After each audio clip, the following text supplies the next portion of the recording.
primeras teorías comprensivas de la administración surgen a partir de 1920, cuando Henry Fayol es reconocido como el fundador de la Escuela Clásica de la Administración y lanza su primer libro llamado Administración Industrial y General. Fayol trabajaba para un importante grupo metalúrgico llamado Common Vault. En 1833 esta empresa entra en crisis y su dirección general cambia y a partir de 1888 Fayol se convierte en director general de la sociedad hasta 1918, cuando pasa a ocupar un nivel más alto en las jerarquías. Desde el inicio hasta el fin logra transformar a una empresa en plena crisis en otra en plena prosperidad.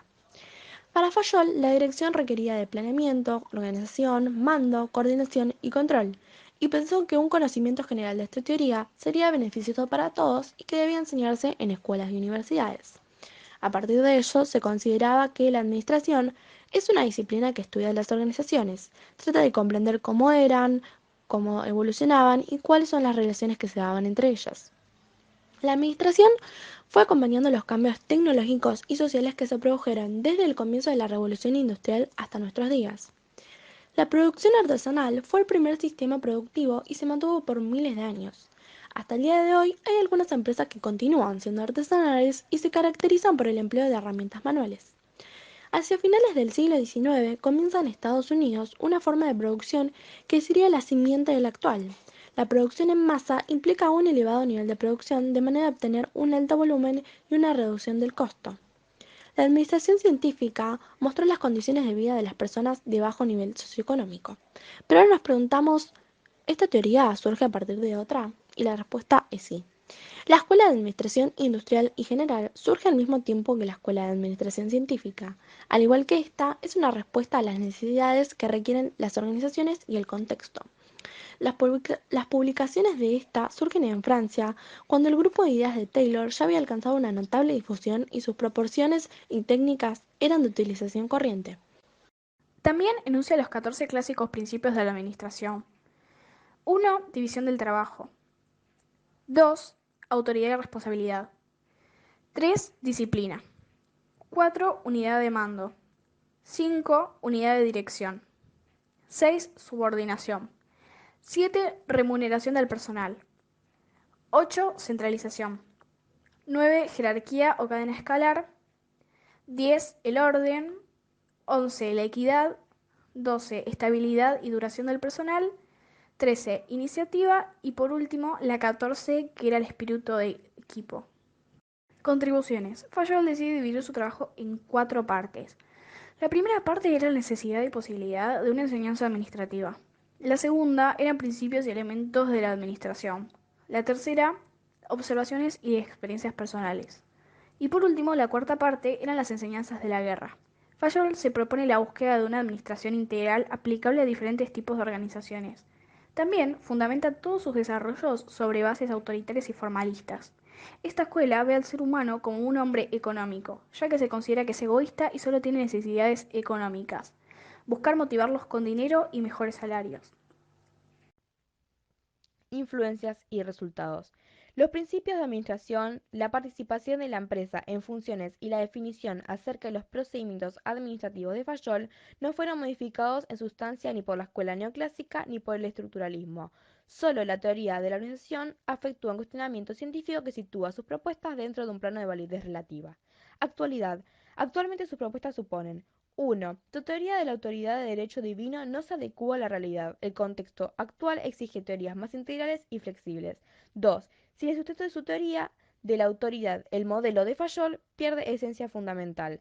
3. Los principios de administración que contribuye a la plataforma de su doctrina son sumamente ambiguos y contradictorios, y algunos de ellos no pueden aplicarse sino de función de un tipo muy especial de sistema de autoridad.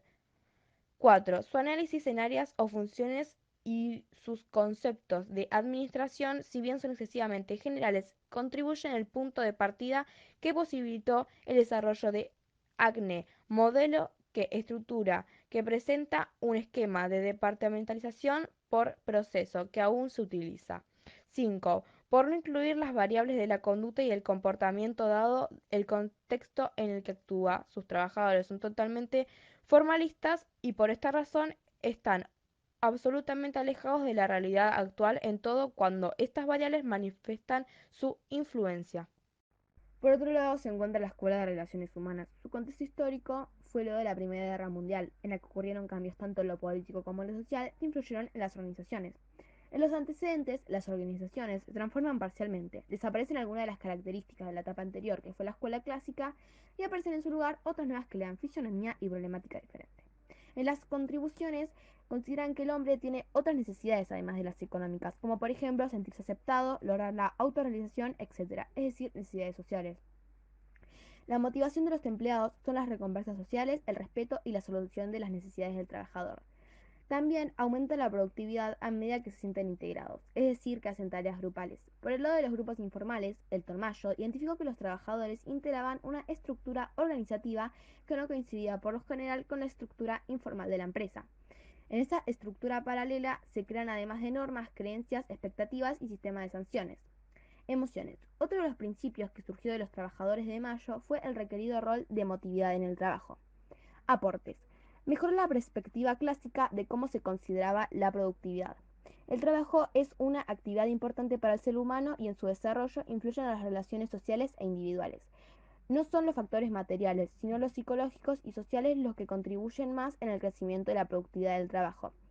Recalcó la importancia del estilo del gerente y con ello revolucionaron la formación de los administradores.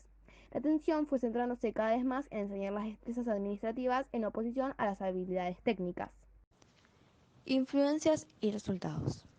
1. Destruyeron la teoría clásica de la motivación exclusivamente económica, tal como expusiera Taylor.